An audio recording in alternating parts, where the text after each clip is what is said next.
Anyone that is involved in designing marketing strategies needs to understand the concept of generic competitive strategies. This is the foundation for all strategy development. And of course, I have a couple little quotes here, as we always do to start this off. That is, there's more than one way to skin a cat. Don't email me about cats. This is a famous old line about there's more than one way to make things happen. The old story, it's my way or the highway. Well, there are lots of different ways to be successful in business, and generic competitive strategies will help us identify what those might be.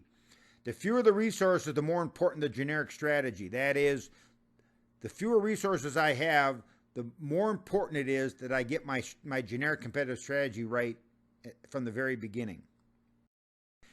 Michael Porter talks about 4 generic competitive strategies: cost, leadership, differentiation, focus, and middle of the road. So let's spend a little bit of time talking about these, starting with cost leadership. Cost leadership is a strategy where we get above average returns due to lower costs and similar prices. Cost leadership means that I'm the firm with the lowest costs, not the lowest prices, just the lowest costs. This allows me to charge about the same as the competition and still make more money per unit and more profits over time. So once again, cost leadership is not the company with the lowest prices, it's the organization or the firm with the lowest costs. The firm must identify, to be successful, the firm must be able to identify the cost drivers, concentrate on efficiency. They must be focused on production, automation, distribution, and integration. And it is sustainable if there is an economy of scale. Remember from your economics class, an economy of scale refers to the fact that each unit costs less to produce if you produce more of them. If there is a learning curve, that is, if the cost of the units go down as you become more skilled at producing those products, or if there is a location advantage. Some of the skills and resources needed to be a good cost leader: process engineering skills, intense supervision of labor, tight cost controls, understanding the idea that what it is that costs the most to produce your product and how you can best manage those costs. Some of the pitfalls associated with cost leadership, that is, you spend so much concentration on manufacturing that you forget to listen to the customers. And so you end up producing a very low-cost product that no one wants. Another problem might be the inability to identify the right cost drivers, or the false perception of cost drivers, or perhaps a technology change that nullifies all of your cost advantage that you've invested in. Differentiation. Well, differentiation, you get above average returns due to uniqueness of the product or service, resulting in less competition and therefore higher prices.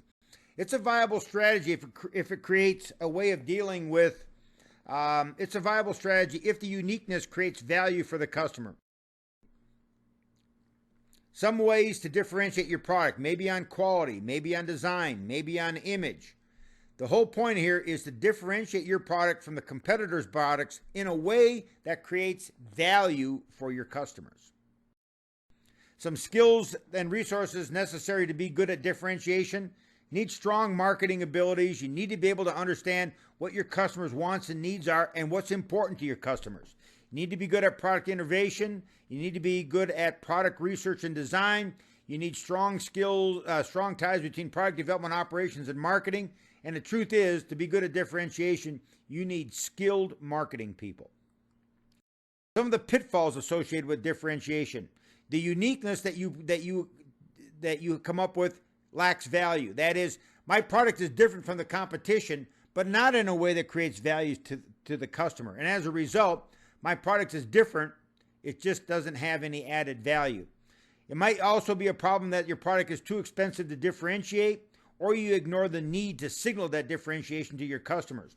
For instance, here at UNLV, we're an AACSB accredited school. That's a great big deal, and it makes our students more competitive in the marketplace. But virtually no one knows very much about that accreditation and the importance that accreditation is for you as a student. A third approach to doing business is a focus strategy, and this is above average returns due to a focus on serving a particular buyer group, focusing on a particular product line, or focusing on a particular geographic market in a way that creates a unique product or service or results in a cost advantage. This is based on the notion that focusing on a target will result in more effective and more efficient products. The focus can result in lower costs, better, more valuable differentiation, or both. Targets that should be selected which are the least vulnerable to substitutes and where the competition is the weakest. Skills and resources needed to be good at this strategy. You need to stay focused. You need to have a combination of the above mentioned skills for cost leadership and differentiation. You need to have an appreciation for the target and knowledge of the target, whether that be a focus on something that is a production aspect, something that is a product-focused aspect, or something that is a market-focused aspect. For instance, you might focus on a senior market for a particular product line. Or if you're an automobile company, you might focus on four-wheel drive, like Jeep does, as a focus strategy, and try to become the four-wheel drive company.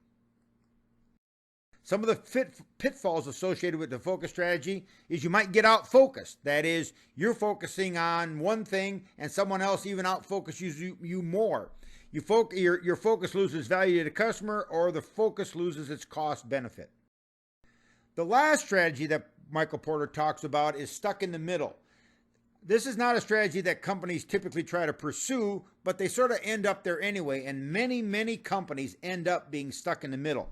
It also can be referred to as a one-size-fits-all strategy, or a mass marketing strategy, or a strategy where we say, we're everything for everybody. Low profits are almost always guaranteed to the price-sensitive customers being attracted to cost leaders, and customers looking for differentiated product being lost to highly differentiated oriented firms that add value with their differentiation. Firms that are stuck in the middle must make a fundamental strategy decision to pursue one of the other viable strategies mentioned above. In summary, there are three potentially successful generic competitive strategies and one strategy that tends not to be profitable. When you think about highly successful products like Apple, think about how they are focused. And when you think about product companies that are not very successful, ask yourself if they've somehow gotten stuck in the middle.